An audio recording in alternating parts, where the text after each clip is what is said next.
Welcome back to another episode of Capes and Tights, a comic book and pop culture podcast. I'm your host, Justin Soderberg. This week we have Ryan Lessard, comic book writer and creator of The Sentinel, available now of issues number 1 and issues number 2. Issues number 3 coming here in 2022, all funded by Kickstarter. Ryan and I talked about his book and comic books in general. We could have gone on and on and on just talking about the world of comics and alike. So sit back, tune in to this episode of Capes and Tights with Ryan Lessard of the Sentinel comic book. But before we get started, make sure you follow us on Facebook and on Instagram at Capes and Tights Podcast, Twitter at Capes Tights Pod, and visit us at capesandtights.com and subscribe, rate, review, and all those things on all your major podcasting platforms, including Apple and Spotify now. Here's Ryan Lessard. Thanks everybody for listening. Enjoy.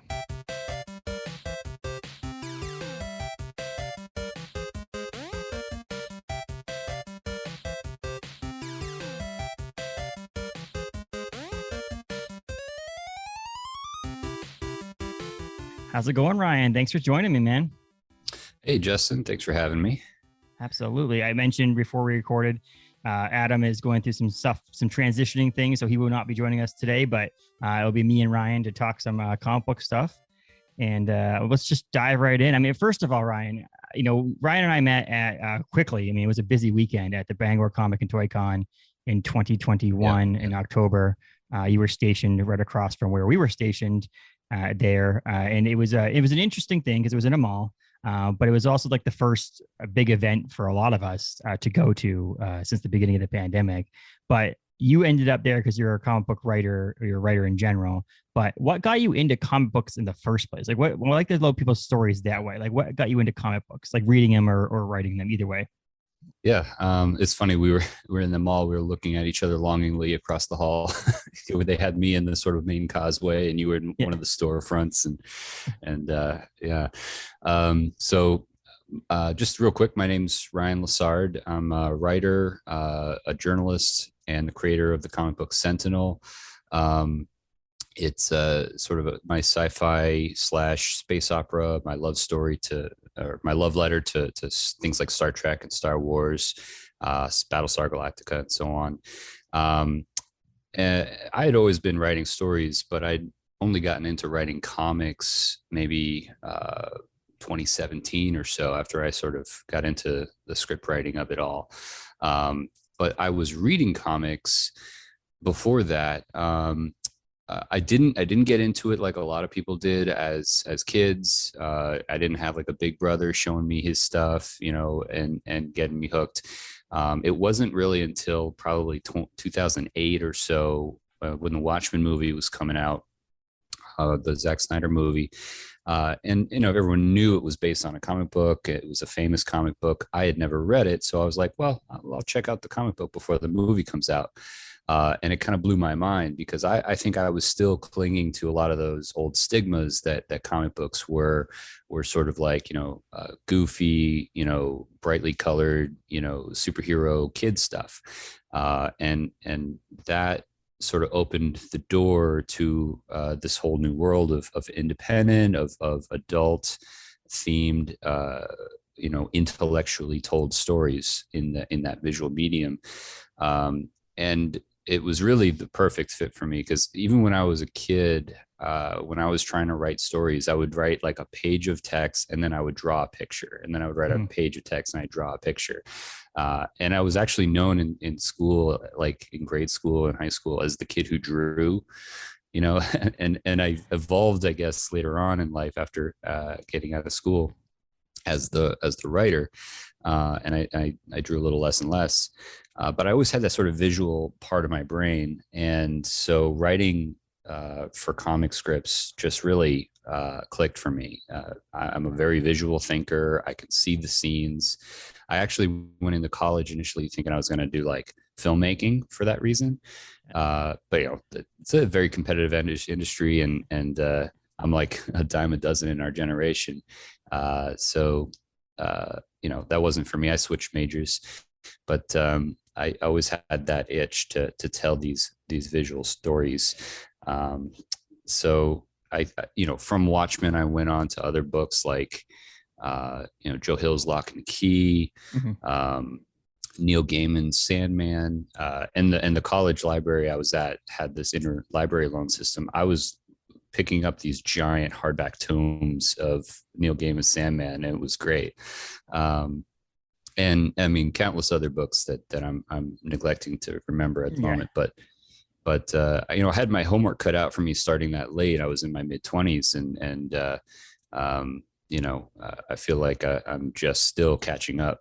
But it's funny how you say favorite. that, like the independent scene and the more adult comic books, because you know, as I got into comic books as a kid, my dad used to give me comic books like when I was sick. He'd bring me ginger ale and comic books and things like that. But like as I got older, I started getting more into Marvel.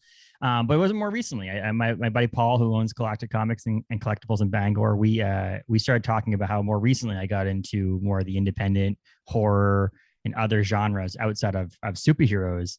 And I was recording my pull list episode I put out every week about the comic books I'm picking up. And I read the description or the solicitation for Saga. And I was like, it's so far how far I've come from reading Marvel only or like superhero only to reading some of these independent and other issues, that this is a line from the solicitation.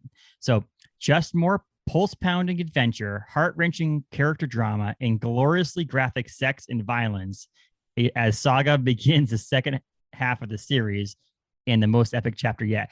The fact that I'd be reading a comic book that has that as the solicitation as an adult is a funny thing, starting with superhero comics as a kid.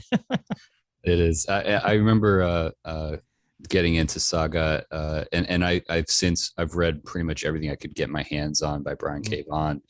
My friend of mine, or a good acquaintance, Jeremy Holt, who just had a successful run at Image with his miniseries Made in Korea.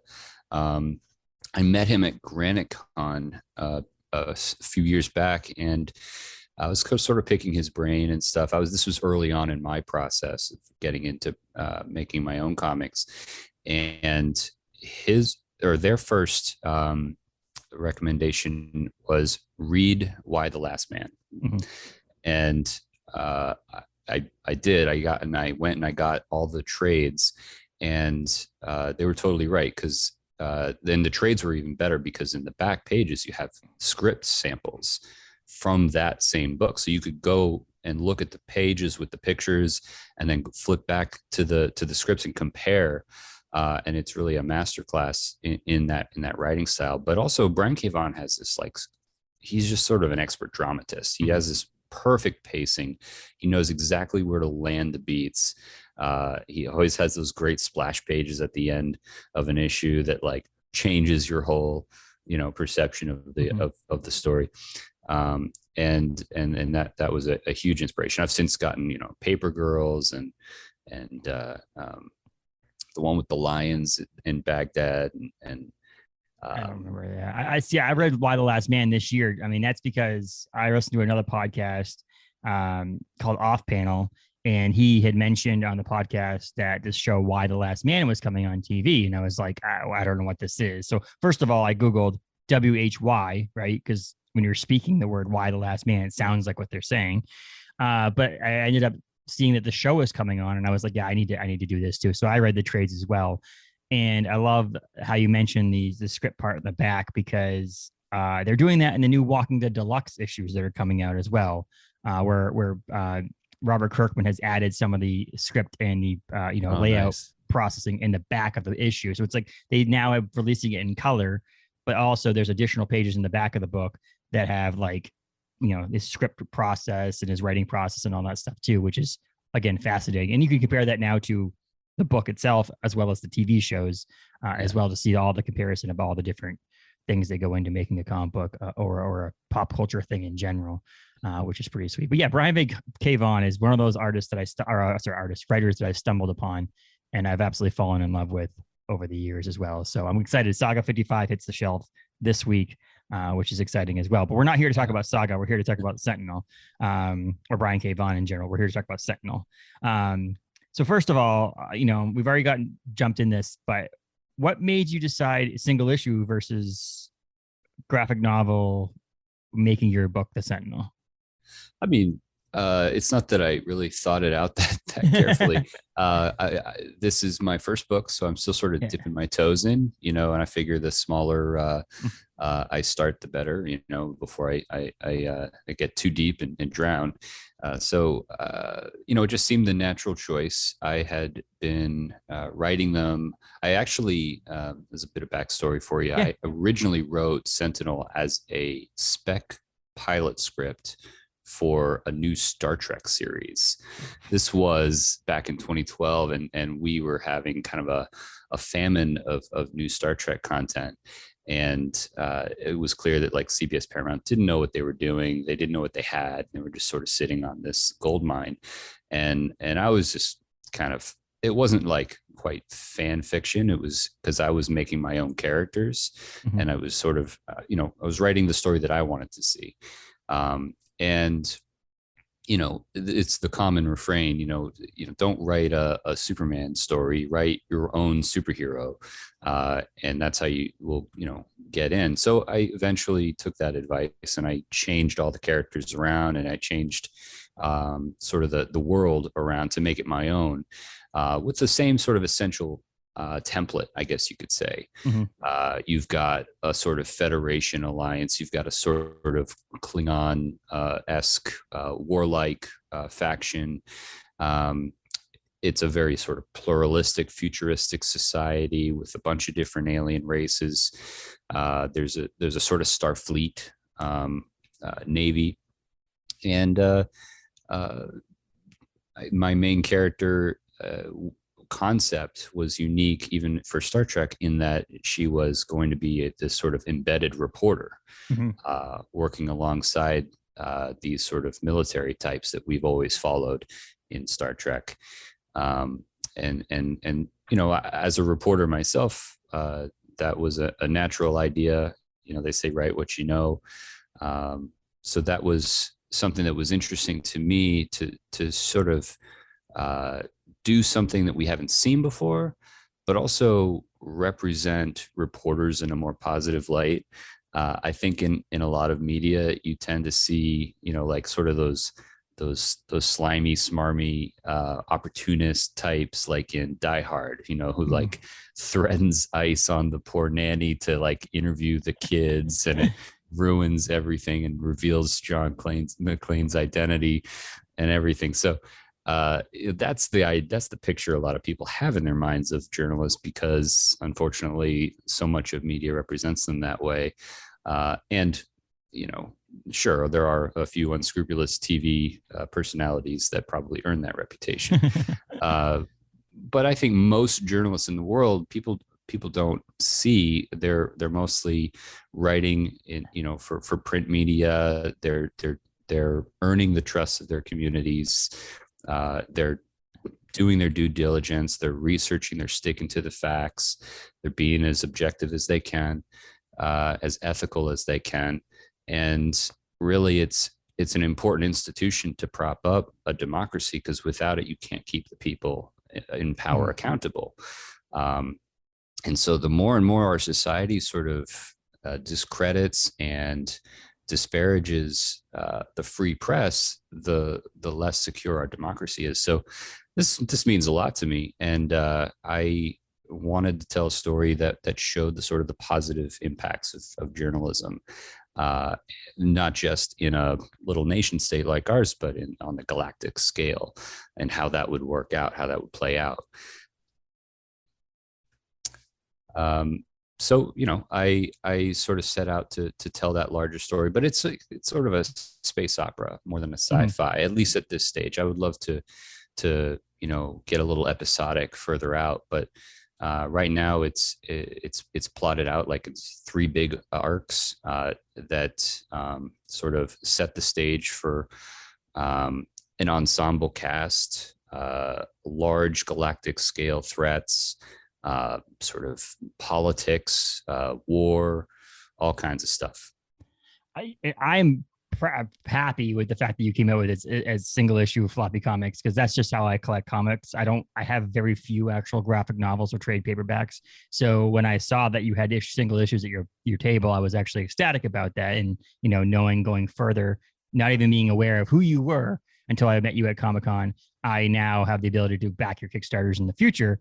I have been unable to now because, you know, they all have ended before I even knew you. But yeah, seeing the single issue has made me happy because I like the idea of a single issue stuff. I always buy single issues. I mean, there's times where I buy single issues and wait until there's, you know, 17, 18 issues out and then read them all like I would if they were in a trade paperback or a graphic novel.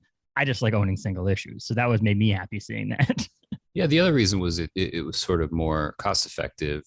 It lowers the barrier for me as the one sort of bankrolling this and fundraising it. You know, it costs less to obviously print something smaller, and it costs less to hire an artist to draw so many pages. And it costs less for the reader to pick up, you know, something that's $4 or $5 as opposed to, you know, $20, $30. But you know, it's different for me. I had started out like with Saga, for example. I only bought the trades, and this was, you know, back when you know, I was still learning about this industry. I never really perceived these items as collectibles until much later. And now I'm all over that, you know, especially those special variant covers. Like I've got a schmalky variant cover of the issue 1 of Something Is Killing the Children, and that thing is like very highly valued. It's a I think he only made like 500 of them or something like that, and it's got like the certificate of authenticity or whatever. So I might like try and get that graded and see, you know. Exactly. I mean, I was more recently too. You mentioning that, it's more recently. I actually sent things out to CGC to get them graded. I just kept collecting books and just collecting them. And then now it's more like, okay, these are investments. Let's put this away and grade it, and so it doesn't get damaged. One of these days, I'll be able to get the Sentinel graded and slabbed, right?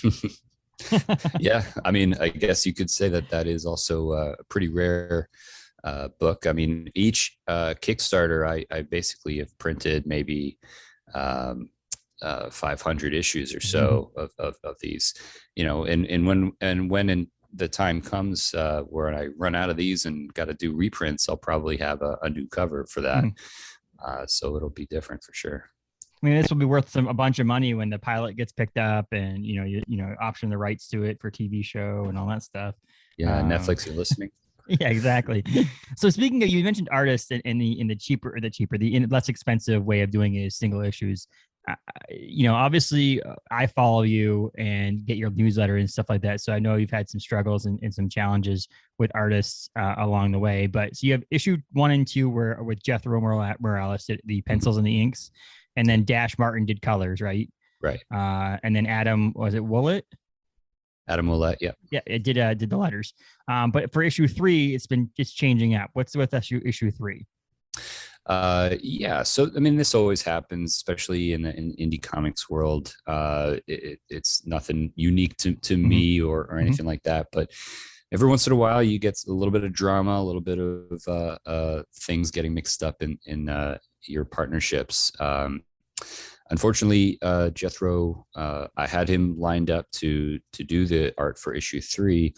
You know, we didn't sign any contracts or anything, and I don't know that would have made a difference. You know, he's in the Philippines, but he's already a busy professional doing a lot of work for Dynamite. He even did his first book or a little mini story for Marvel this past year. And I've been proud of him. I've been putting his stuff out there and talking him up. Unfortunately, when time came to start on issue 3, I paid him the advance, and he sort of ghosted on me after a few months, blocked me on Facebook and everything. And, you know, that's upsetting. He was sort of my first collaborator to make a book.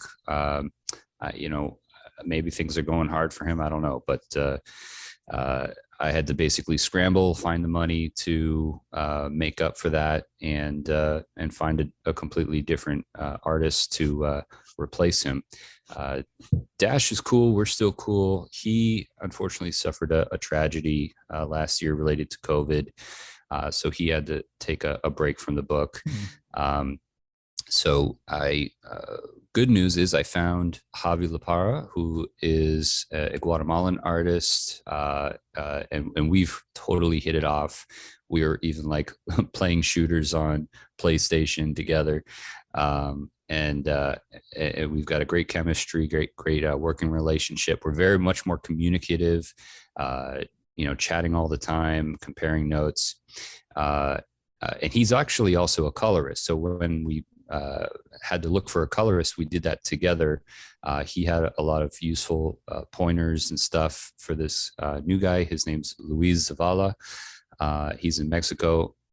And Luiz is kind of a new up and coming colorist. He's extremely talented. He's done a lot of flatting work for big names like David Curiel and Marta Gracia.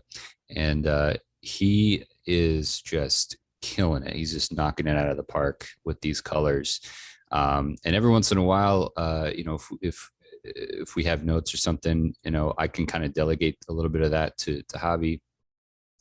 And that's been great. But for the most part, it's sort of, these guys are just sort of running with it and bringing the story to life. Javi's got a very sort of animated, slightly realistic, slightly cartoonistic style, which I think lends itself well to what we're aiming for. Jethro had previously, with the first two issues, a very similar animated style. I think he had an animation background. And I like that. That's sort of the look we're going for with Sentinel. I think, like you said, it could be picked up as a show, could be live action, could be animated. One of my big inspirations is also the Netflix Voltron reboot. I just thought that was just, I never grew up with Voltron, so I don't have that nostalgia for it, but I still love that show because it was just a really well-told science fiction epic. The fact that like this evil Galra empire was there for like 1,000 years, and there was this whole backstory. I loved it. So that's, I think that sort of medium would translate well.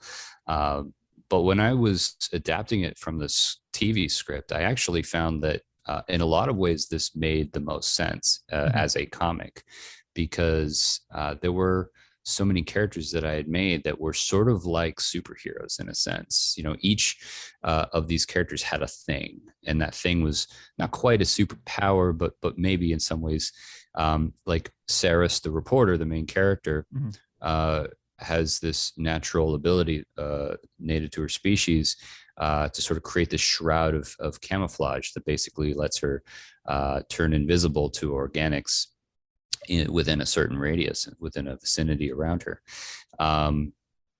The captain of the ship, he's this sort of big alien guy. He's kind of, in my mind, he's sort of like Beast from X-Men. He's a very intellectual type, but also a brawler,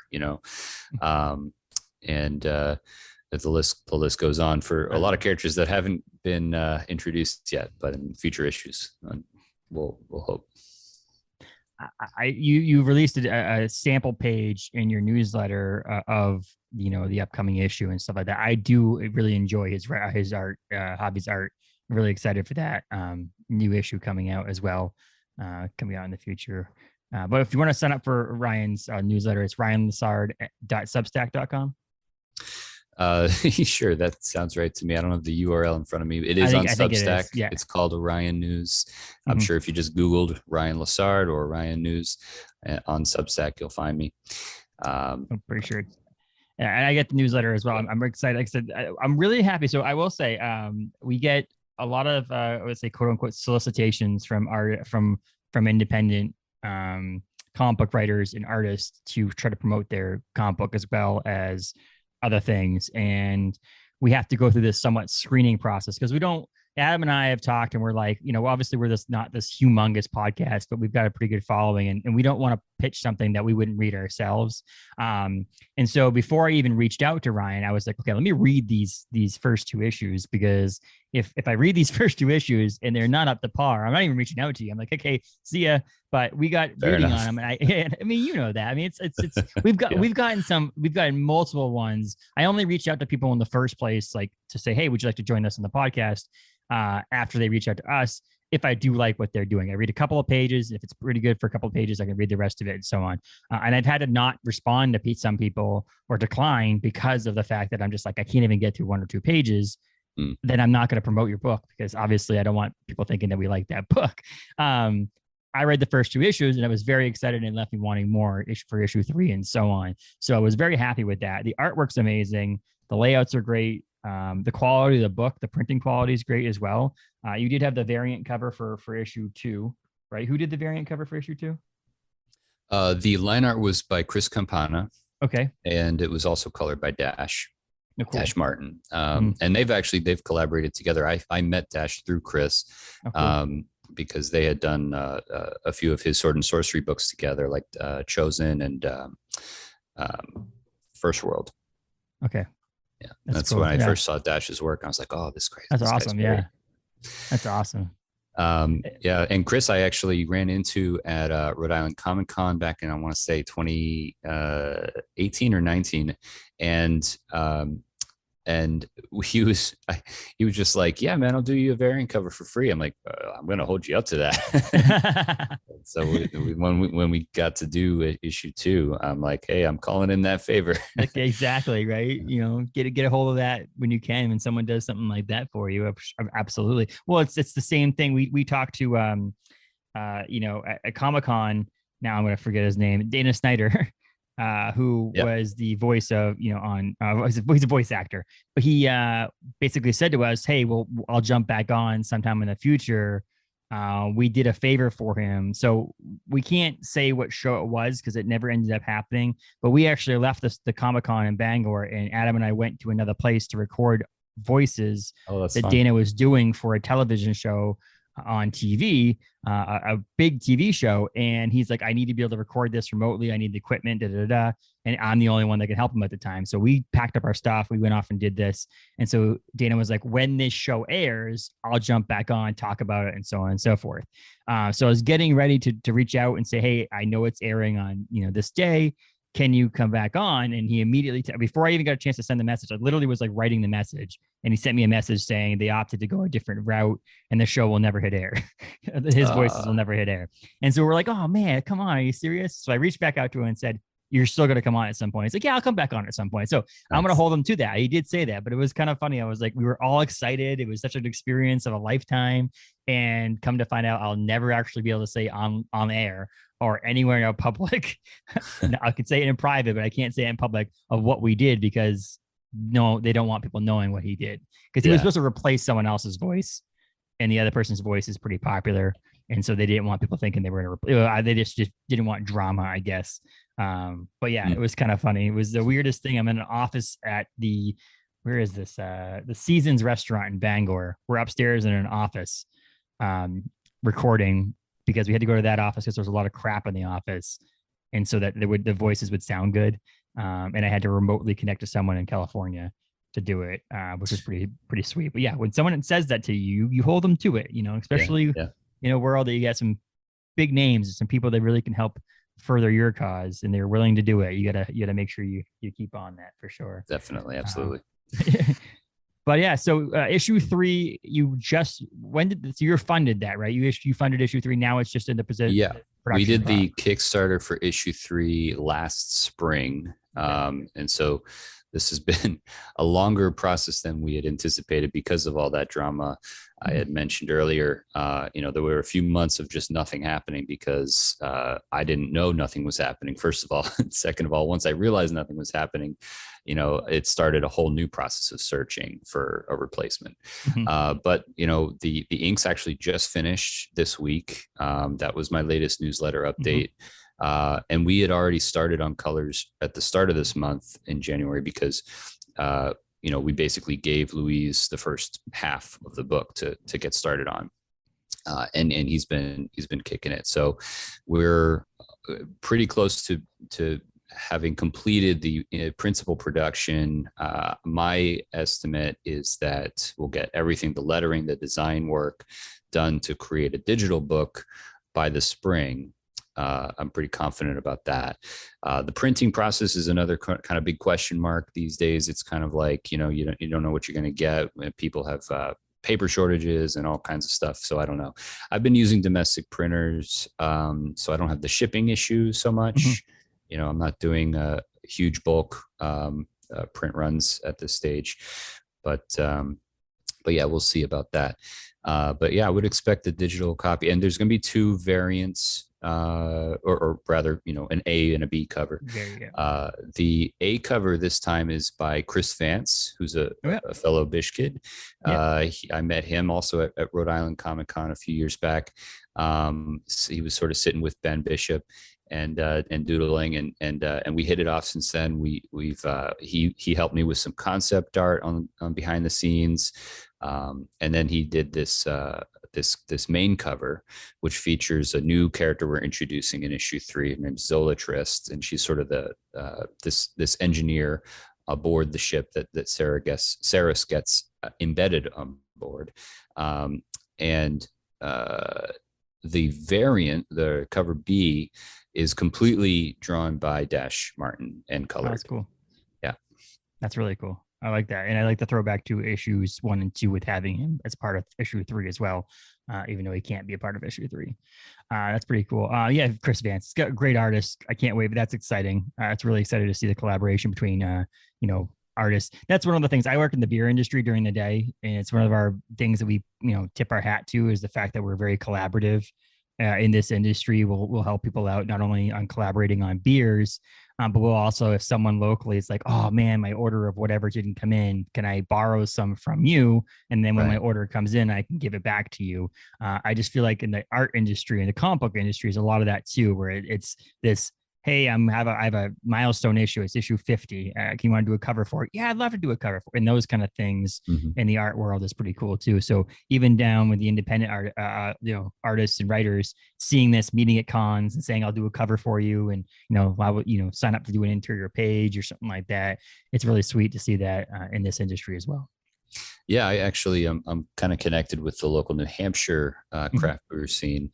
For those listening who don't realize the geographics here, I'm in Manchester, New Hampshire, sort of my home base. Yeah. And so Bangor, when I went to the Bangor Comic Con, that was my first year doing that. But it's sort of me branching out a little bit, because I've done Granite Con a couple years, and I'm still trying to stay within driving distance, and we'll go out from there. But yeah, I'm connected with the craft brew scene here. I do like a bi-weekly column on all the new beers that are coming out. I'm always like texting the different brewers in southern New Hampshire and being like, hey, what do you got? What's new? And you're right. There's a lot of collaboration. There's a lot of different companies in the same vicinity you would consider to be competitors in any other industry, teaming up, sharing resources. If one guy needs a bag of grain, the other has it and doesn't need it, they'll just give it to him. It's not necessarily like very transactional. And then with label art, that's another fun thing I like to follow. Our friend Ben has done label art for Masons. I'm friends with a lot of the artists around here that have done label art for breweries like Two Share in Manchester, Litherman's in Concord. And the list goes on. Yeah. It's just a collaborative thing. And then you see that crossover when we did, the brewery I work for, Orno Brewing Company, did the beer for Comic-Con at Bangor this year. We're working on the ideas of what we can do for next year. And, Ben, in previous years, Ben Bishop was supposed to do a beer called Drawing Blood with Mason's Brewing Company over across the river in Brewer. And that was for the Comic-Con that never happened because it got delayed 3 times or whatever it was because of the pandemic. Right. And so that beer never actually got made, and that was supposed to be with Ben and obviously Kevin Eastman, some of the co-creators on Drawing Blood as well. Yeah, it's cool. And seeing all you guys at Comic-Con walking around, meeting artists, I think that's one of the things that a lot of Comic-Cons, and one of the things I'm talking to the owners of this Comic-Con in Bangor, is just talking more along the lines of getting, some notoriety to the artists that are coming as well, not just the celebrities, because that's what started these whole things back in the day. It was the comic book retailers selling their books, and it was artists coming to him. I mean, that's my favorite part. When I go to a Comic-Con, I get to meet new artists, or I get to meet artists that I've followed all along. I met George Perez at a con, a small con, wow, the Northeast Comic Con in Massachusetts. I met George a number of years ago now, and it was one of the best experiences I've ever had in my life. It was, he signed any book you wanted signed. He drew me a picture. He took a photo, all for like $30 or $40, which, you've been to cons. That's unheard of. I mean, there's artists who will sign one book for $20, or a person take a photo for 80. So, the news on him with his health issues. It's just that now in the news, cherished memory. His health failing. It's one of those experiences that I'll tell people forever. So, even just getting a chance, it was a little different this year because, I mean, Adam and I are not hypochondriacs, but I have an now 8-month-old. Back then he was not 8 months old, obviously, but I have an infant. And so to me, it was like, I was just trying my best to do what I could and be around people. I was obviously there's this nervousness of being around big crowds at the time. I still haven't got over that. And so getting back into the flow of things, it was like, I didn't want to hang out at someone's table for the longest time. I'm just like, okay, let's get back and hide in my little storefront here. And so it wasn't a different experience. And I'm hoping as we move forward in this world, that cons will get more friendly like that, where you're like, yeah, I'll take a picture with you. Yeah, I'll sign an autograph for you. And I can't overstate how important the cons have been for me, and I think are for other independent creators getting started. Because it's important for networking. It's important for getting to know other people, and making friends in the industry who later can you can do a solid for them, they can do a solid for you, and it starts that sort of collaboration process. And they should bring that beer recipe back when they do the final issue of well, I guess when they release Drawing Blood. Yes. Or they could do it pegged to the final issue, I was going to say, of Last Ronin. Yeah. Which is due soon, right? Yeah, it's now. Yeah, it's due March now. I mean, they keep pushing it out. I mean, it's one of those things that you mentioned.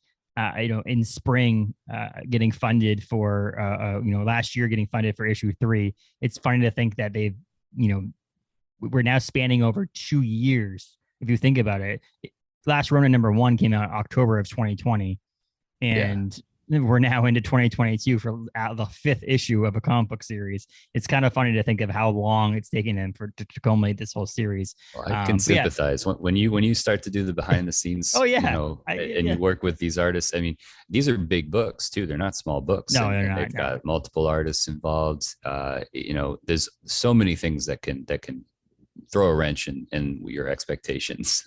Exactly. And slow things down. But it's funny, but Drawing Blood. I mean, and reason I even bring up Ben in the first place is that I've always wanted to collaborate, because I do the beer labels for Orono Brewing Company. I've always wanted to collaborate on a label for it. Just won't. That's one of those weird things that won't ever happen. Oh, cool. And that's mainly unless we were to do a collaboration as a brewery, like us and Masons collaborate together. We'd have to do it then. But otherwise, because he does the art for that company and I do the art for this company, a lot of times it's a little bit more not competitive, but on that aspect of it. So Ben and I, one day maybe we'll be able to do that, but for now he's basically Masons and I'm basically Orono Brewing Company. But they wouldn't want me doing something for someone else either, so I understand that. He's like their staff artist and so on. But Ben also has all kinds of time on his hands now, right? Sure. He's not busy at all. Doing anything. Speaking of Ben, so you've got issue 2. You've read through that. Yes. Did you notice his little cameo in there? No, what? Yeah, in the scene with the first responders, if you can find that, there's him and Chris Vance side by side. This was something I had asked Jethro to do. Is like I was all the collaborators I was working with on this book, people who did pinups or variant covers and the like. I was trying to give them a cameo, and there you find it. Yeah, I mean, you can see me. I don't know if you can see this. Is it right here? That's it. Yeah. Yeah. That's Chris on the left. Yeah. Ben on the right. And it's a super Ben face too. It's like I was trying to find a picture of him the other day for something, and I was like, every single one of his pictures, he's like he's not actually doing. Yeah, that's pretty he funny. always actually, that's a running gag. He always does like a goofy picture for the conventions, and if anybody ever wants to find it in issue 2, it's the easiest way to tell someone it's actually in where the staples are. It's the middle of the book. It's literally in the middle. Yeah, that's pretty awesome. But yeah, so I have these. I have the issue 1, 2, and 2B, and they're all signed by this this writer, Ryan Lessard right here on them, because you signed them for me at Comic-Con. And I'm looking forward to issue 3. So you'll be, people who haven't backed you in Kickstarter will be able to buy issue 3 when it's released, right? It's not just for Kickstarter. Well, so far I haven't really set up like an online store. That'll be maybe something for the future. But the way I've been doing it so far is with each new Kickstarter, you'll be able to get previous issues. There'll be either a tier where you can get them all together, or it'll be like an add-on.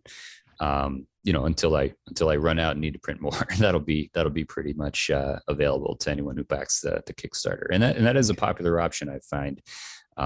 When you've got a backlog of past issues, people are sometimes more inclined to back a campaign, because then they're getting more bang for their buck. They're getting 3 or 4 issues as opposed to just 1.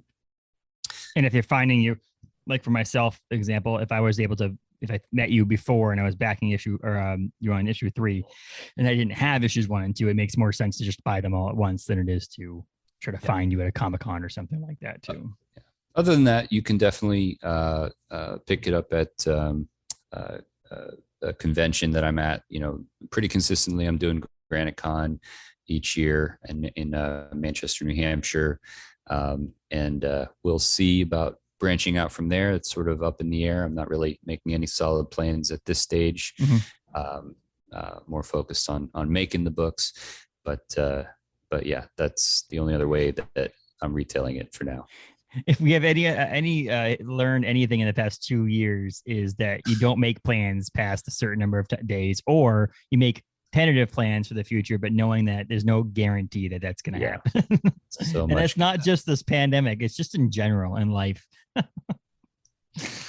It's funny, but yeah. So definitely check out Ryan's stuff. You have anything? How else can people find you on the internet? Are you on Instagram? Yeah, Instagram, the Ryan Lessard. Twitter, I don't really tweet a lot, but if you want to tweet at me, feel free. Yell at me, whatever. It's at Ryan_Lessard. My website, which you can find links to these books and the Kickstarter campaigns, is orionnewsservice.com, or you could email me at orionnewsservice@gmail.com. Yeah. And then hopefully, again, if you go to Granite Con or if he decides to go to other ones, you can meet Ryan in person. But until then, find him on social media and subscribe. Again, subscribe to the Substack or the newsletter, because that's where you're going to find out the most current information in long format that about the books when they're coming out and stuff like that. It's how I learned about the new artists and all that stuff. So that's pretty cool to follow that. But until then, yeah. Anything else you wanted to promote or plug? Dude, I got the whole afternoon. You want to just chat about Star Wars? I'm there. Yeah. It's funny. Star Wars is one of those things. So I'm a big Michael Del Mundo fan. He's the artist. He does a lot of Marvel stuff, and I love his conceptual way of making covers and things. He just thinks outside the box. So I had in my cart, I go to Midtown Comics regularly, and I just add things to my cart. And then when I get to a certain dollar amount, I decide to buy.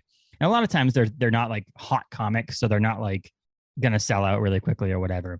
And so I went in there and just searched Michael Del Mundo, and I found a couple pieces of artwork that I like. And one of them was an adaptation of a Star Wars movie, one of the more recent Star Wars movies, cover. And I was like, no one really cares about adaptations of a movie that people didn't care about really that much, honestly. And I was like, I'll just add it to it, whatever.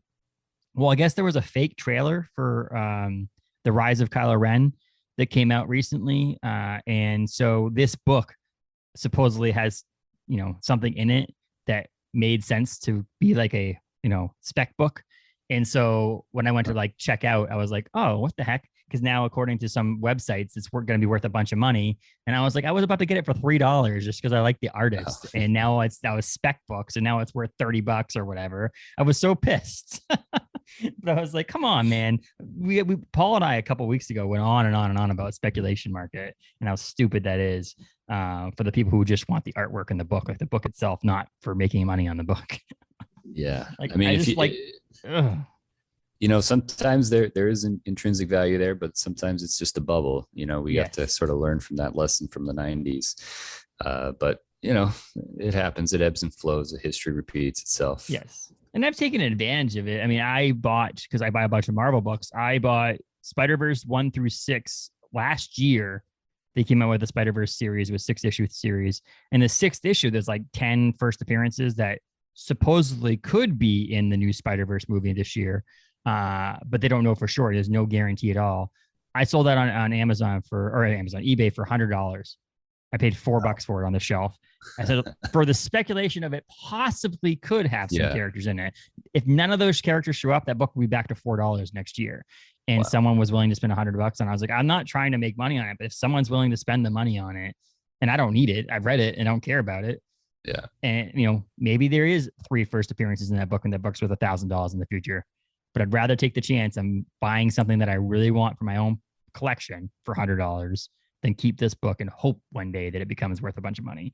I wanted something more meaningful. So now I'll spend that $100 on upgrading some other copy of a book or something. So, but yeah, it's funny what people will do nowadays in speculation market.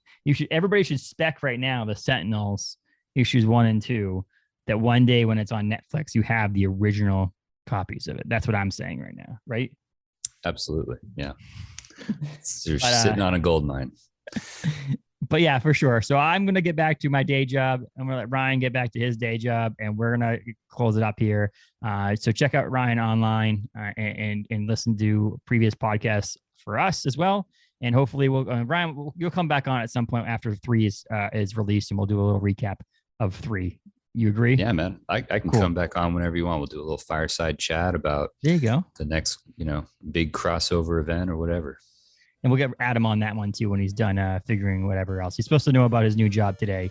And so we'll figure that out soon. So, but until then, thanks again, Ryan, for joining us. Thanks and we'll see you next time.